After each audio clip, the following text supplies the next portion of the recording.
One thing we cannot forget, ladies and gentlemen,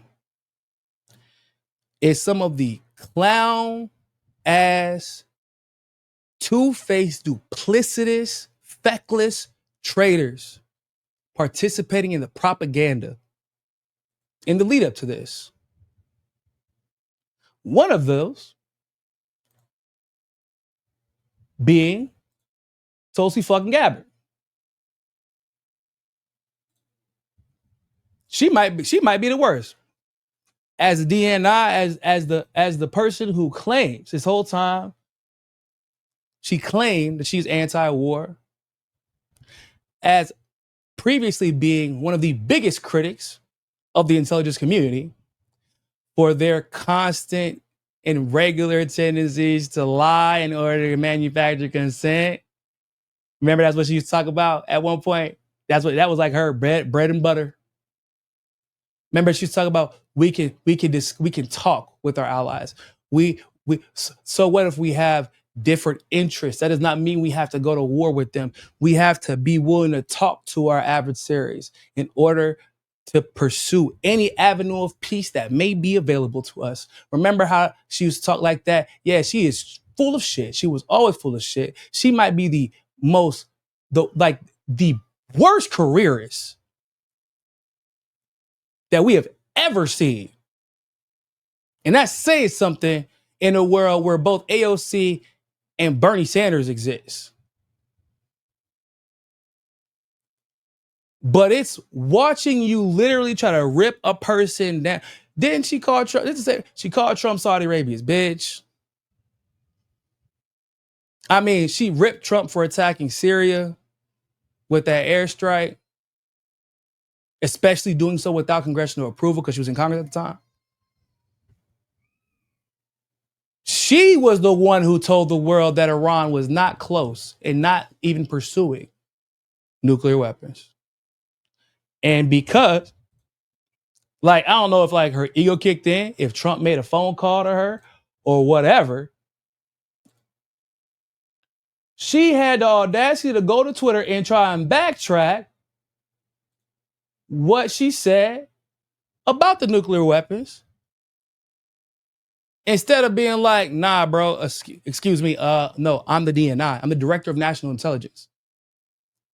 In other words, the intelligence Trump receives is from me, not the other way around. He cannot care about what I have to say, and that would be foolish for him to not care because I'm the Director of National Intelligence. And don't get it twisted. Tulsi's old Islamophobic ass, if she had a reason and a justification to believe, any proof whatsoever, to believe Iran was making nuclear weapons, she would be the first one. She would be the first one to jump at the opportunity to tell the world. Because if anything, at this point, the world knows Tulsi is always looking for a fucking reason to take pop shots at Muslims. And instead of standing on her word, instead of responding to Trump's comments in kind, the disrespect that he showed to her as the Director of National Intelligence in kind, she joined the ass-kissing crew. She says, from her DNI account, the dishonest media is intentionally taking my testimony out of context and spreading fake news as a way to manufacture division. I don't believe that she understands the irony here. We want to talk about manufacture. How about manufacturing consent? America has intelligence that Iran is at the point that it can produce a nuclear weapon within weeks to months if they decide to finalize the assembly.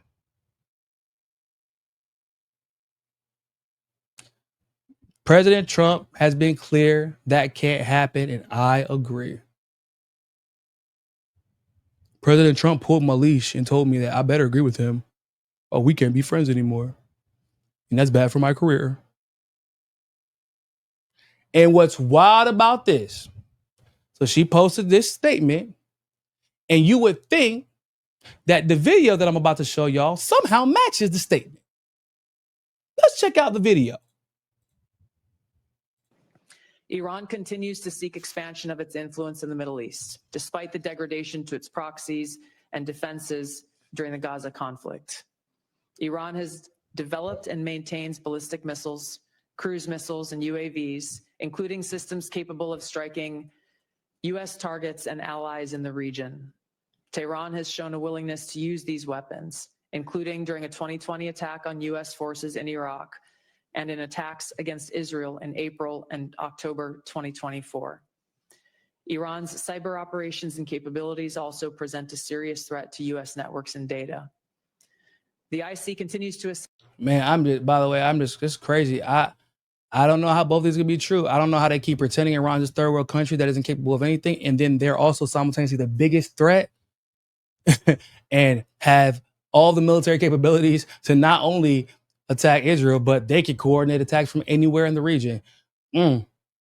It's like they're just all the things that I say that everybody pretends like it's crazy. Like, I've been saying this. Like, that's why we won't attack them directly. That is why we will not put boots on the ground to engage them, because we are, not we, but the United States, the U.S. military, the Joint Chiefs of Staff, the president, they're terrified of Iran. Because they're like, yo, yeah, we might say they can't do shit, and we might say that we're more advanced, and we might say this and that. But in reality, they're like, yeah, they got cyber. They have cyberware that we got to be privy to. We have to be conscious of their ability to attack military installations on a dime all over the Middle East. Like, they're really coordinated. That's weird, because y'all told us that they're not a problem. They're not a threat. Like, they're a third world country, and they're so far behind, and they're underdeveloped. Like, which one is it? But the fact that they're that much of a threat is the threat. It's not that they're a threat because they're willing to go on the offensive. They're a threat because anytime Israel or the United States or its terrorist allies try to go on the offensive, Iran has the ability to defend itself, and they have the ability to defend other countries when needed. They have the ability to defend its neighborhood. That's what makes them a threat.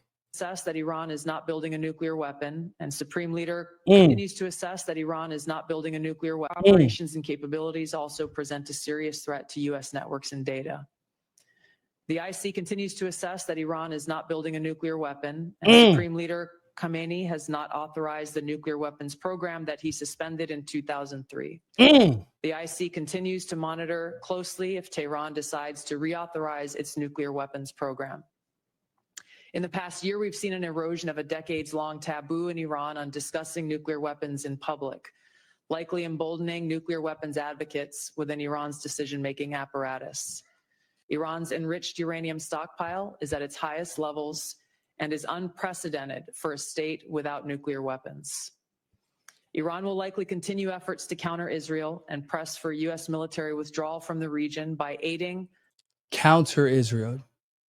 Like, nobody, do you see that what I meant by the gaslighting in that tweet is literally unfathomable. It's unconscionable, because the two things she says, they don't have nuclear weapons. We continue to assert they don't have nuclear weapons. There's no intention on making nuclear weapons. And they continue to counter Israel, not initiate, but counter Israel. In other words, if Israel did not give them anything to counter, Iran would not have to react. So what are you talking about in your tweet? What are you talking about? Your tweet doesn't even match your video. Why would you even post this?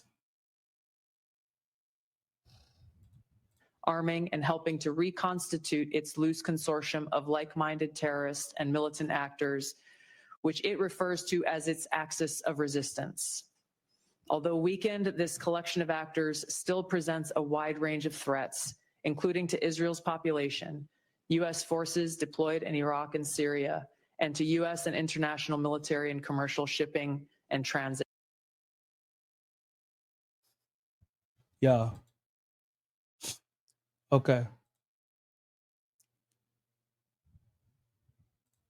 once again, how does her tweet match that testimony? She's saying the media is lying. The fake media. And what's crazy is she's saying like the fake media, the mainstream media, funny enough, really hadn't been coming after her. They said they literally just quoted what she said. It wasn't like they were, because we know CNN, Fox News, they've been on the side of going to war with Iran since the jump. So it's not like they were arguing with her. They just quoted what she said.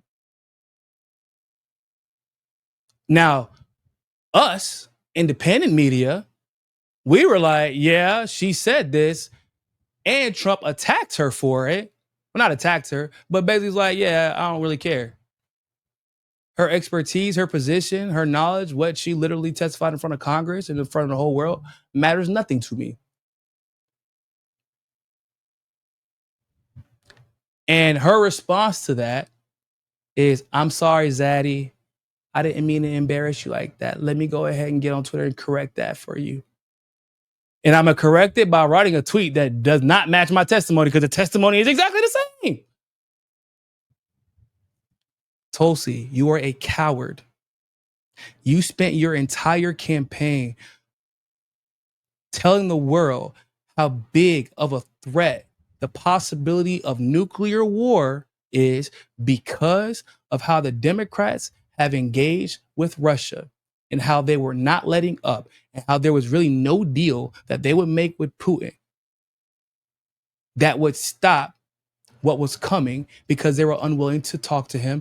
And Putin can't take any deal the Democrats make with them seriously, because they just keep, every time they say, oh, we want peace, they arm Ukraine.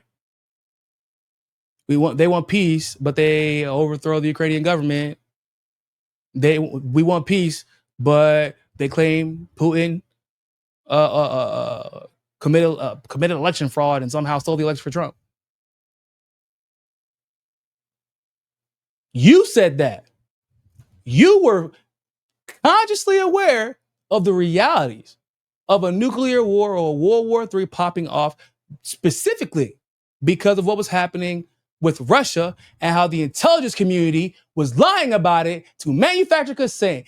And your duplicitous, two-faced careerist ass becomes a DNI, where you actually have the power to at least be the voice of reason in a world where everyone else is lying to push for this war. And the moment you receive pushback from Daddy Trump, you immediately default to what you always default to. Shit, how could this hurt my career? Let me go ahead and fix this. Let me go ahead. I don't want to make Daddy Trump upset.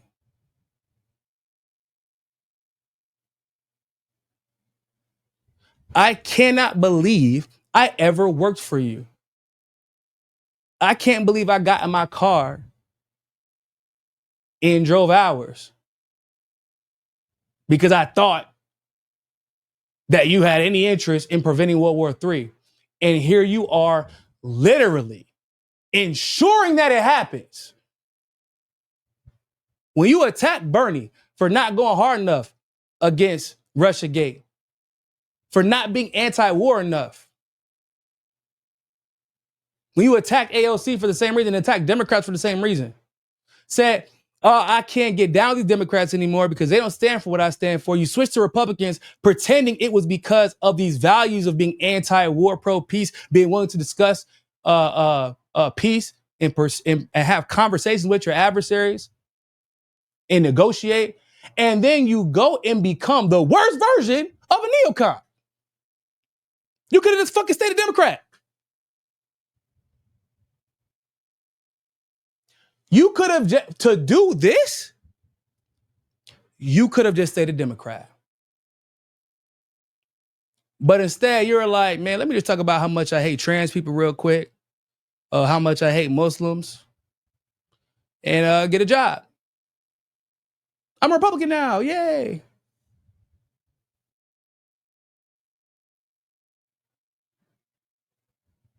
Because, like, the reason that you were so popular, it was because of how anti-war you were.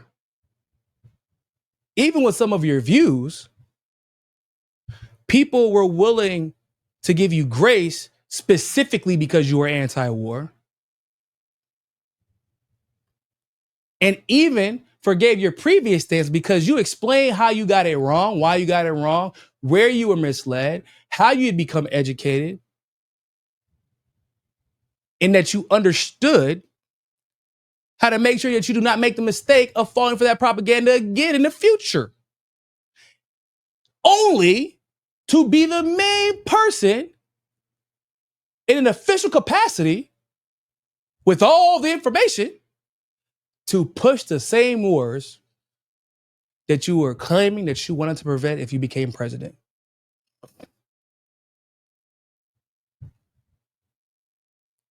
That is shameful. I honestly don't know how you sleep at night. I'm being dead ass here. I do not know how you sleep at night, woman. I don't know how you look at yourself in the mirror.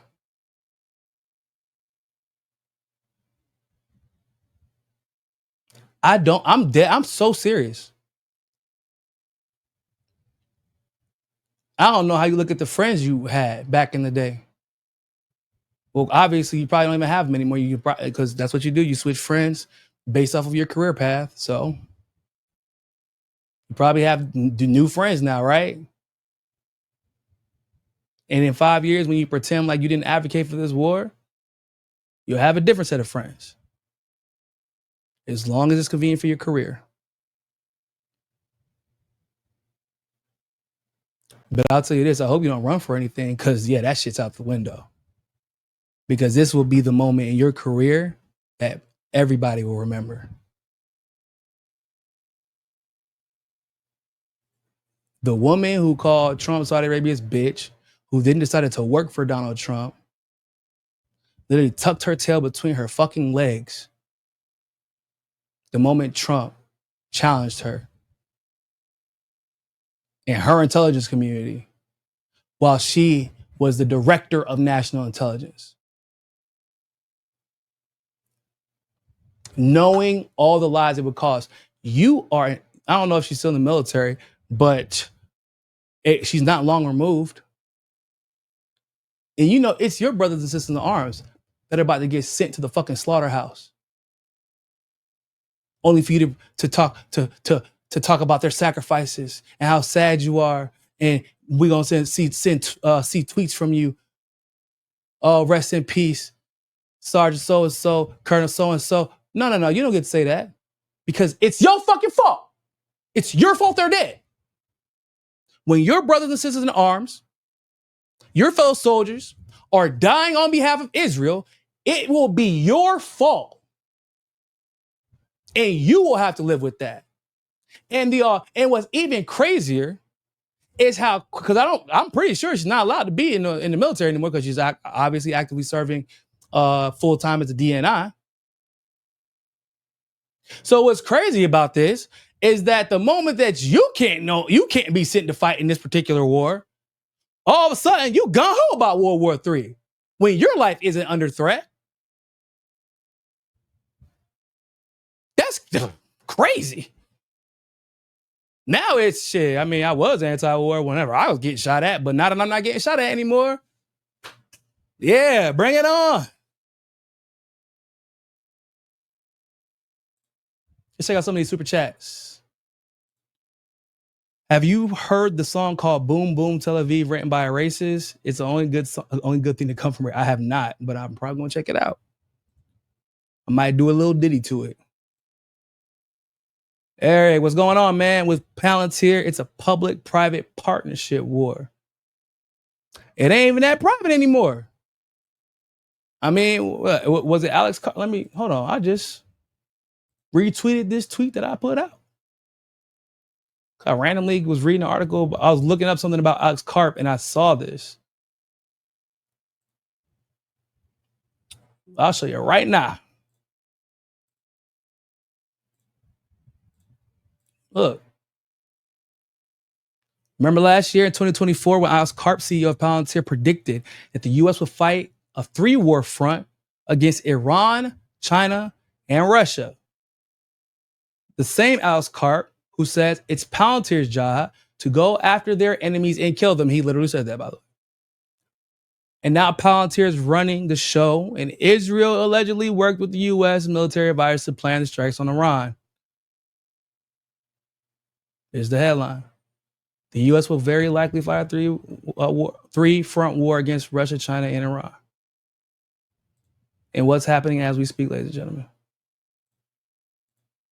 And what's crazy, too, is the fact that New York Times put out an article. We covered it on the show with David and Nick. New York Times put out an article saying how the U.S. attacking Iran will weaken China. I'm dead serious. They're already setting the stage for it. So, I don't even know if you can call it private anymore. It's pretty public. Idiocracy is looking good about now. Yeah, right. For real. Man, I'm just like, I can't deal with this. This Tulsi shit got me pissed. I'm livid.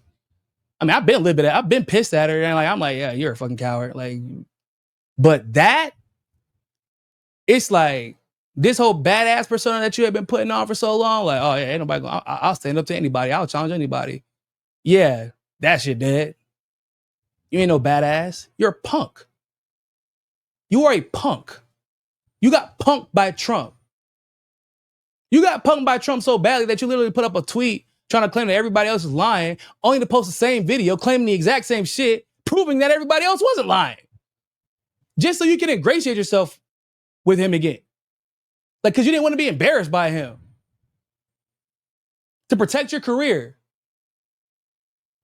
But I keep telling y'all, Trump economy will not last forever. It will not last forever.